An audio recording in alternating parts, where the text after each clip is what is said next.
Salut, on est bien conscient qu'au Canada, les établissements scolaires offrent les cours en ligne suite aux différentes situations. Donc aujourd'hui, je vais te parler des 7 astuces pour bien réussir tes cours en ligne. La première astuce que vous devriez adopter, c'est celle d'avoir un espace d'études dédié. Il est recommandé que pour réussir vos cours à distance, vous devriez avoir un espace dédié pour vos études. C'est bien vrai, chacun est dans sa chambre, donc moi par exemple, je suis dans ma chambre, mais dans la chambre, vous devez avoir un espace uniquement pour faire vos études où vous allez vous asseoir bien, vous allez avoir la table libre, vous allez avoir un tableau, un cahier où écrire. En tout cas, l'espace doit être dédié uniquement pour les études. Et pour ce faire, vous pourriez aussi mettre un pot de fleurs ou un poster que dès que vous le voyez, vous dites, ouais, c'est le moment que je dois me concentrer et autres. Ça peut être n'importe quoi, mais vous devez dédier et construire votre propre espace afin que vous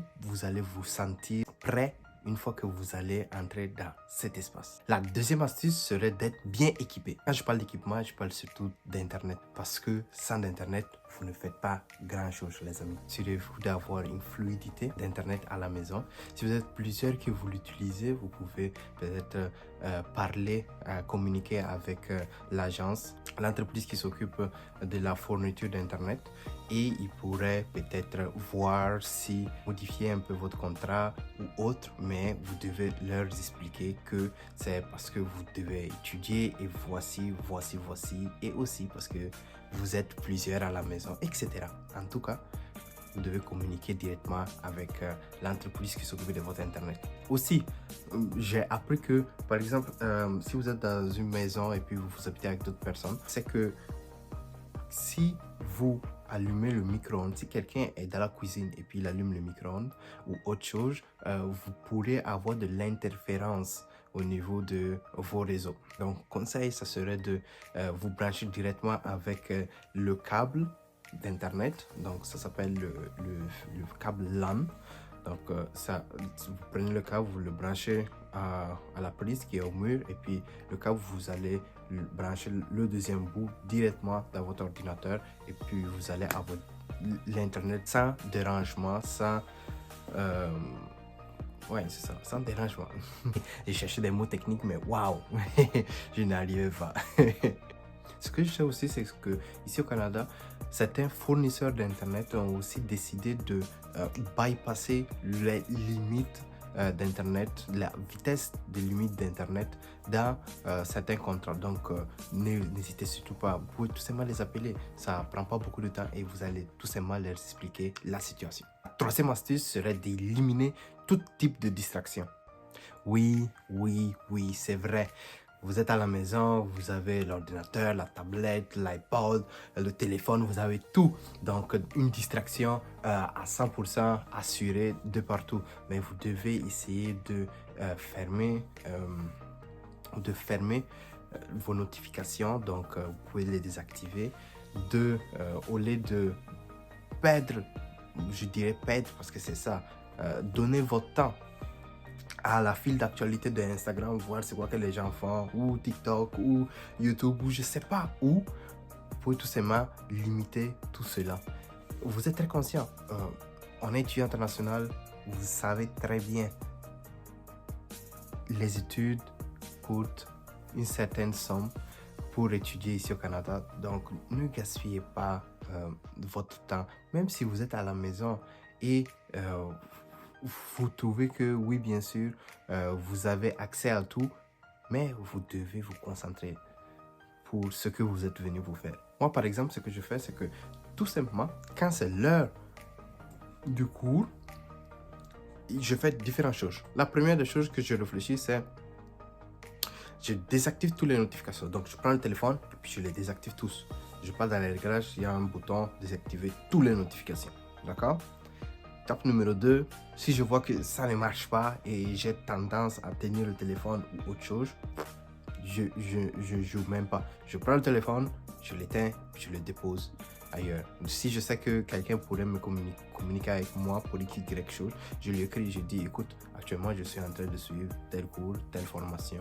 Je te rappelle dès que je vais terminer. Donc là, c'est fait, c'est fini. Donc, ne laissez pas vous contrôler par les applications mobiles, mais sachez très bien ce que vous devez faire et faites-le. C'est simple, non? Astuce numéro 4, maintenez un horaire fixe. Si vous n'avez pas d'horaire fixe, d'abord, avant de parler de ça, quand je parle d'horaire fixe, c'est que vous savez que voici, telle heure à telle heure, je vais avoir mes cours. Vous devez aussi déterminer, telle heure à telle heure, je vais réviser. Je vais faire mes devoirs. Parce que si vous ne faites pas ça, vous allez avoir tendance à dire « Ah ouais, j'ai le temps, je vais le faire plus tard. » Non, les amis, ça n'a pas marché. Moi, j'ai essayé, ça n'a pas bien été. Ça ne va pas marcher. Donc, déterminez, essayez. Même si vous voyez qu'à un moment donné, il vous faut 5 minutes de repos, oui, prenez vos 5 minutes, levez-vous, allez prendre une pomme, mangez, faites quelque chose, mais après revenez et puis continuez. Ne laissez pas passer le temps parce que le temps que vous laissez passer ne reviendra pas. Étape numéro 5, faites comme si vous alliez à l'école. Pourquoi vous devrez faire comme si vous allez à l'école? Écoutez, suivre les cours en pyjama n'est pas la meilleure des choses. Parce que si vous êtes encore en pyjama, vous serez tenté de retourner au lit. Fort probable, ok? Vous êtes vraiment tenté de retourner au lit. Vouloir suivre vos cours à partir du lit. Et puis, vous allez voir, les choses vont aller vraiment beaucoup plus lentement. Vous n'allez pas suivre votre cours. Vous allez juste être là. Le cours va parler, mais vous n'êtes pas sur le cours. Et vous n'allez non plus prendre de notes. Et perdre du temps égale perdre du temps. D'accord? Du temps qu'on ne rattrape pas, comme je dis tout à l'heure. Donc, tout simplement, faites comme si vous allez au cours. Donc, habillez-vous, mettez-vous autre chose que du pyjama. Donc, ce que vous utilisez pour dormir. Parce que normalement, quand on met le pyjama, vous êtes dans la mentalité de « Ok, je me repose, je ne vais pas dormir. » Donc, mettez-vous autre chose que ça. Et puis, asseyez-vous devant votre ordinateur sur une table. Bon, sur la chaise. Devant la table, ok? La 6e astuce est celle de participer au cours. Quand je parle de participer au cours, je parle de participer aux activités. Donc, quand le professeur est en train de parler, vous savez que autant vous avez la difficulté à suivre le cours, autant le professeur a aussi la difficulté à vous livrer le cours.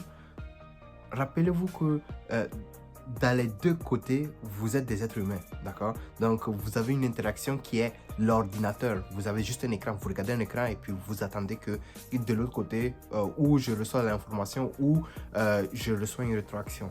Donc, pour rendre la chose beaucoup plus soulageant pour tout le monde, et aussi, d'une façon ou l'autre, vous allez aussi vous rendre actif, participez. Et dans les différentes plateformes, il y a différentes façons d'interagir avec le cours, où aussi le professeur souvent pose des questions. Répondez aux questions. Ça va vous permettre d'économiser du temps après pour réviser, parce que si vous répondez, vous allez comprendre. Même si la réponse est fausse, parce que l'enseignant va vous expliquer. Et la 7e astuce est celle de vous devez cultiver un esprit de communauté. Je t'explique maintenant ce que je veux dire par ça.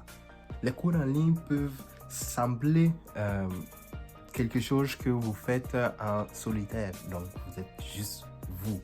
Mais ce n'est pas le cas. Parce que si vous commentez les publications, vous posez les questions, vous demandez à vos camarades de classe lorsque vous ne comprenez pas quelque chose, vous allez voir, c'est comme si vous êtes en classe, pratiquement, et tout le monde est là avec vous. Vous allez voir que la communauté, donc le fait de partager l'information et d'accumuler, donc d'assimiler l'information, va être beaucoup plus simple. Donc sur ce, je ne vais pas trop tarder. La vidéo, comme vous l'avez vu, ça n'a pas super duré. C'est un peu ça. J'espère que ça vous a plu, ça a été utile. Si tu ne l'as pas encore fait, bien sûr, abonne-toi à ma chaîne YouTube. Ça pourrait me permettre de te tenir à jour sur mes prochaines vidéos. Et on se voit la prochaine. Ciao!